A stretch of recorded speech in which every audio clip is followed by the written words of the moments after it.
Dok, umpisahan na natin dun sa road rage. I think a lot of people are wondering, unang-una, why does it happen? Bakit umaabot dun sa punto na parang sumasabog na lang yung tao and uncontrollably may nasasabi o may nagagawa sila? Ang road rage kasi is kind of common nowadays. Lalo na kapag ang driver ay hindi nakokontrol yung kanilang emotions and feelings. It is very important kasi na when you drive, no, you are the captain, no, of your journey or the vehicle. So, usually yan may mga previous na silang problems with impulse or anger. So, hindi lang ang wini-weigh-in natin dito, Doc, yung nangyayari doon. Pero yung binabaon, kunyari, ng driver. Halimbawa, kung may nag-away sila ng asawa niya, etc., etc. Tama ka. Papasok siya sa isang trabaho na hindi siya masaya, etc., etc. Yes. Kaya nga palagi natin sinasabi kapag mag-drive ka, you have to be capacitated at that time. No? Like, you were able to take your breakfast or hindi ka mainit ang ulo at nadadala mo sa maribela, no?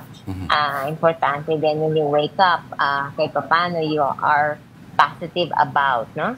About the things that are happening. No?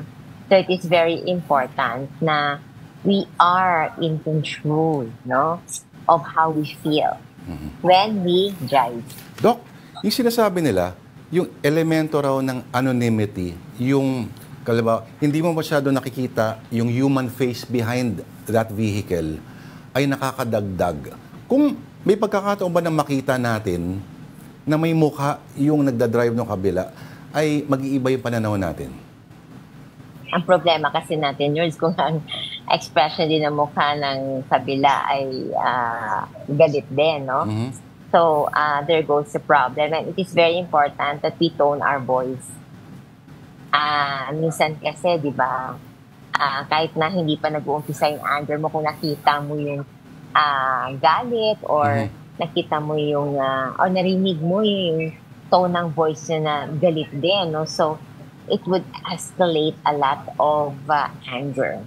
Dok, ano ba to? Is this more of yung parang, how do I say this? Parang defense mechanism na, or parang survival mode, na dahil nakita mo ng medyo may galit na, meron ng potential na sumabog dun sa kabila, uunahan mo na. Is it something like that? Ito yung problema kasi there needs you this sense of entitlement na hindi ako ang nanalo. So yung tinatawag natin na sumasabog, no, yung anger, hindi talaga dapat ina-apply yun kapag ikaw ay nag-drive. Kasi alalahanin mo, this very dangerous, no? Not only for yourself, you know, but other vehicles beside you. So, yun ang nakakatakot minsan. Di ba nakikita natin na napakadaming vehicles na nagkaroon ng mga insidente? It's because of that anger that is turned towards the wheel and at the same time to other people. Kayo, Doc, ano ba ang yung mga tips po ninyo, kayo mismo, yung ginagawa po ninyo sa sarili pag kayo po yung nagmamaneho, halimbawa? Nagpipray ako na hindi ako magalit. Or at times, no, basta never open the windows kasi if you want to get angry, just get angry inside your car and have your soft music that can help you calm your nerves down. No? Doc, pero if you don't open the windows, paano nyo mapapakita sa kanila yung dirty finger ninyo? That's exactly the reason why I don't. Dok, tanong ko na lang, no, katulad na lang nung road rage incident na nakita natin yung Vin Diesel nga, in his case kasi, 3 beses na pala siyang na-involve sa ganyan.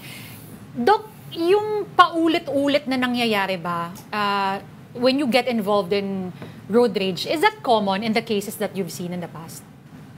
Kumbaga, pag na-trigger ka na isang beses, madalas ka ng pumatol?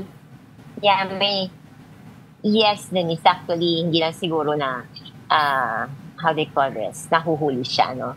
But usually, repetitive na siya, matagal na nangyayari sa kanya, and then, siguro, napagbibigyan lang, but ang problema kasi natin, no, when are we going to say na hindi papatol nga yung kabilang driver? So there's really a problem even prior to him driving the car. Doc, sinasabi na yung driver na ito daw ay diagnosed, no? May bipolar condition. Pero meron ho ba kayong paraan na sa paraan pa lang just listening to him speak ay baka hindi ito accurate? May ganun ho ba, Doc? Kasi pag ang pasyente ay may sakit, lalo na bipolar disorder, and not treated, no?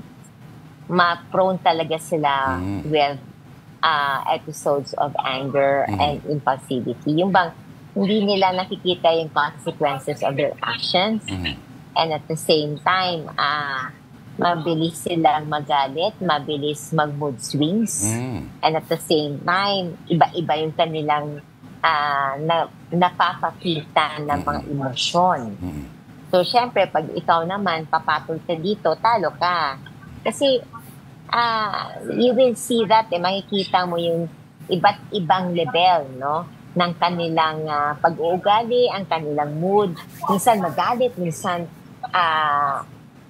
imploring, no?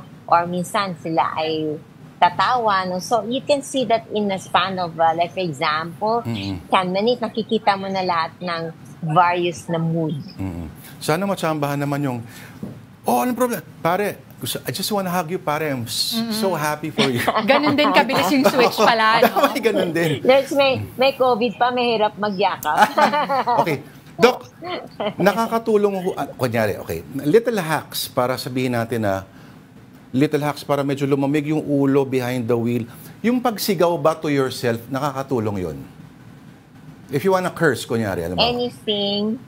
Anything as long as it's not provocative to the other person. It's just Doc, sorry, fine.